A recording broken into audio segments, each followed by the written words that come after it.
السلام علیکم۔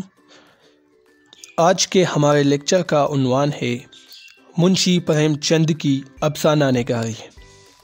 اگر آپ میرے دوسرے لیکچرز دیکھنا چاہتے ہیں اسپیشلی اسٹوڈنٹس، کیونکہ میرا لیکچر ان اسٹوڈنٹس کے لیے ہوتا ہے جن کو سمجھنے میں مشکل پیش آتی ہے، یہی وجہ ہے کہ میں لیکچر کو لکھ بھی لیتا ہوں تاکہ آپ اس کو سنیں بھی اور دیکھیں بھی، اور اگر کوئی اپنے ساتھ لکھنا چاہتا ہے تو لکھ بھی سکتا ہے۔ تو اگر آپ میرے دوسرے لیکچرز دیکھنا چاہتے ہیں تو پلے لسٹ دیکھ لیجئے، وہاں پر لسانیات، افسانوی نثر، افسانوی ادب یعنی ناول، افسانہ، ڈرامہ، اس حوالے سے میرے لیکچرز ہیں۔ غیر افسانوی یعنی سفر نامے وغیرہ کے حوالے سے، لسانیات کے حوالے سے، اردو ادب کی تحریکیں جتنی بھی ہیں آپ اس کو دیکھ سکتے ہیں۔ تو آج ہم منشی پریم چند کی افسانہ نگاری کو پڑھیں گے۔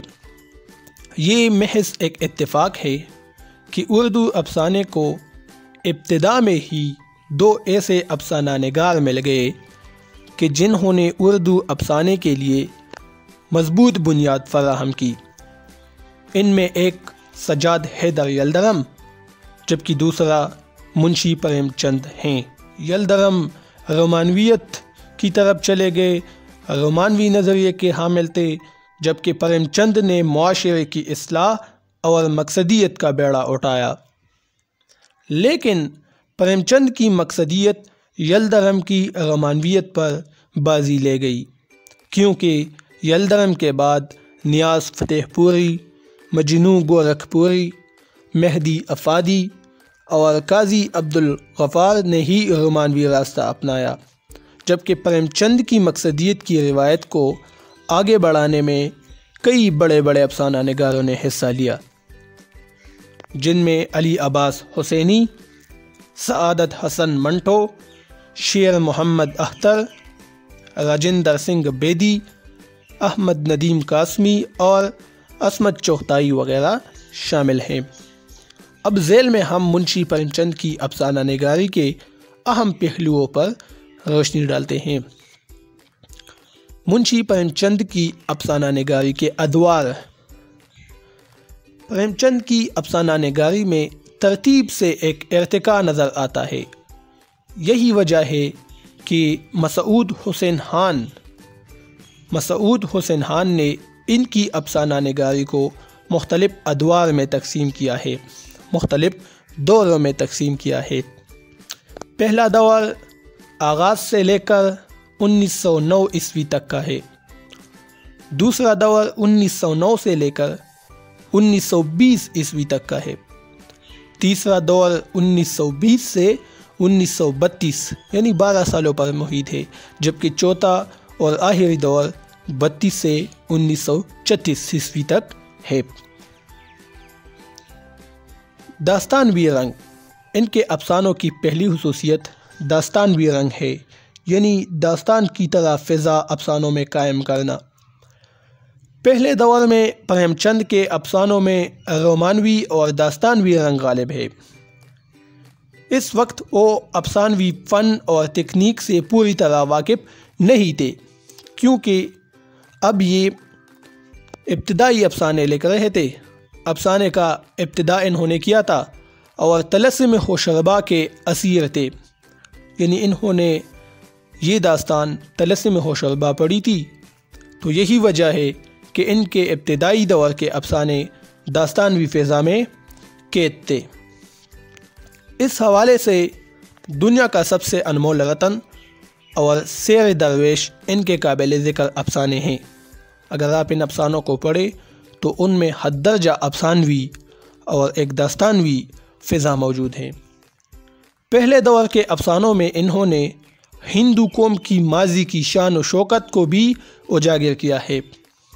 پریم چند سوچتے تھے کہ الطاف حسین حالی کی طرح انہیں بھی ہندوؤں کو ان کی عظمت رفتہ یاد دلانی چاہیے، لہٰذا افسانہ رانی سارندہ اور راجہ ہردول جیسے افسانے اسی جذبے کے تحت لکھے گئے، اور ان افسانوں میں ان کو ہندوؤں کی عظمت رفتہ، اس کی ماضی کی شان و شوکت یاد دلائی گئی ہے۔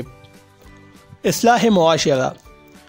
پریم چند نے اپنے دوسرے دور کے افسانوں میں قومی اور معاشرتی اصلاح کی طرف توجہ دی۔ انہوں نے ہندو معاشرے کی قبیح رسوم پر قلم اٹھایا، بیوہ عورت کے مسائل، بے جوڑ شادی، جہیز کی لعنت اور چھوت چھات یعنی تفریق، برہمن سب سے اعلیٰ تھے اور شود درویش وغیرہ اس کو نیچی نگاہوں سے دیکھا جاتا تھا، تو چھوت چھات جیسے موضوعات پر انہوں نے افسانے لکھے ہیں۔ اس دوسرے دور میں وہ ایک مصلح، ایک اصلاح کرنے والے کی صورت میں سامنے آتے ہیں اور معاشرے کو اخلاق اور انسانیت کی احترام کا درس دیتے ہیں۔ افسانہ نمک کا داروغہ اس حوالے سے ایک قابل ذکر افسانہ ہے جس میں انہوں نے معاشرتی بے حسی کو نمایاں کیا ہے اور لوگوں کی ایک طرح سے اصلاح کرنے کی کوشش کی ہے اس افسانے میں۔ اچھا، سیاسی موضوعات یعنی سیاست کے حوالے سے انہوں نے جو افسانے لکھے، تو تیسرے دور کے افسانوں میں پریم چند سیاست کے بکیڑوں میں الجھے ہوئے نظر آتے ہیں۔ تیسرا دور یعنی 20 سے 32 تک، تو اس میں انہوں نے سیاسی افسانے لکھے۔ یہ دور برصغیر میں تحریکوں کا دور تھا، تحریک خلافت، عدم تعاون کی تحریک اور سول نافرمانی کی تحریک کا ہر طرف چرچا تھا، شور تھا، اور برصغیر کے تمام باشندے ملک آزاد کرانے کا مطالبہ کر رہے تھے۔ پریم چند بھی سیاسی حالات کا جائزہ لے رہے تھے، لہٰذا انہوں نے اپنے قلم کے ذریعے آزادی کی اس مہم میں شرکت کی۔ انہوں نے سماجی موضوعات کے ساتھ ساتھ سیاسی موضوعات پر بھی کھل کر اظہار کیا اور جلوس اور بیوی سے شوہر جیسے افسانے سیاسی جذبے کے تحت لکھے۔ جلوس اور بیوی سے شوہر یہ دو افسانے ہیں جس میں انہوں نے سیاسی موضوع کو اپنایا ہے۔ دیہاتی زندگی کی عکاسی۔ دیہات یعنی گاؤں کی زندگی کی عکاسی افسانہ نگاری کے تیسرے دور میں اور چوتھے دور میں پریم چند نے دیہی زندگی کی طرف بھی توجہ دی، کیونکہ پریم چند کا تعلق دیہات سے تھا۔ بقول احتشام حسین، ان کے افسانوں سے گوبر کی بو آتی ہے۔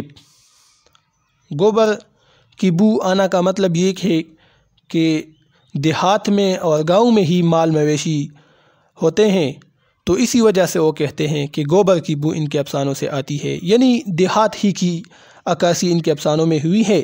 لیکن احتشام حسین نے ٹیکنیکل اور ادبی لحاظ سے یہ بات کی ہے۔ وہ اپنے دیہات کے مسائل سے بخوبی آگاہ تھے پریم چند، اس لیے کسانوں اور مزدوروں کے دکھ درد کو اپنے افسانوں کا حصہ بنایا ہے۔ افسانہ پوس کی رات، سواسیر گیہوں اور ان کے چند دیگر افسانے کسانوں کی غربت و افلاس کی عکاسی کرتے ہیں۔ ان افسانوں میں انہوں نے دیہات کے سادہ لوح کسانوں، مہاجن اور ساہوکاروں کے فریبیوں اور دغابازیوں سے پردہ چاک کیا ہے۔ ترقی پسندیت۔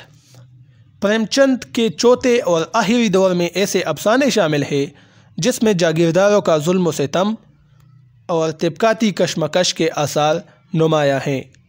پریم چند کی زندگی کے آخری ایام میں ترقی پسند تحریک بھی شروع ہوئی تھی۔ چونکہ آپ بھی اس تحریک سے وابستہ رہے، لہٰذا یہی وجہ ہے کہ آپ نے بھی اپنے افسانوں کے ذریعے ترقی پسند منشور کا پرچار کیا۔ جو ترقی پسند چاہتے تھے ان کا پرچار آپ نے اپنے افسانوں میں کیا۔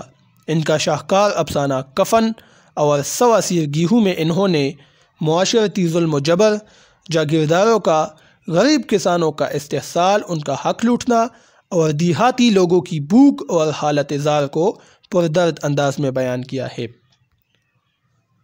فن اور اسلوب۔ پریم چند کے افسانے فکر کے ساتھ ساتھ فنی لحاظ سے بھی ایک اعلیٰ حیثیت رکھتے ہیں۔ سوز وطن ان کے افسانوں کا ایک مجموعہ ہے۔ تو سوز وطن کے افسانوں کے بعد پریم چند کے قلم سے حج اکبر، بوڑھی کاکی، دو بیل اور زادِ راہ جیسے افسانے تخلیق ہوئے۔ اس کے بعد پریم چند کا پن ارتقائی منازل طے کرتا رہا، آہستہ آہستہ آگے بڑھتا رہا، یہاں تک کہ کفن جیسا شاہکار افسانہ لکھ کر دنیائے ادب میں اپنی فنی صلاحیتوں کا لوہا منوایا۔ آخری دور کے افسانوں میں پریم چند عظیم افسانہ نگار دکھائی دیتے ہیں، کیونکہ اب ان کے افسانوں میں وہ تمام خوبیاں پیدا ہو گئی تھی جو کہ اچھے اور معیاری افسانوں کا حصہ سمجھی جاتی ہے۔ اب ان کی زبان بھی صاف ہو گئی تھی اور انداز بیان میں بھی دلکشی آ گئی تھی آخری دور کے افسانوں میں۔ اس کے ساتھ ساتھ چھوٹے چھوٹے خوبصورت جملوں کا استعمال اور سادگی ان کی تحریر کے جوہر بن گئے تھے۔ تو یہ آج کی ویڈیو تھی، امید ہے آپ لوگوں کو پسند آ چکی ہوگی۔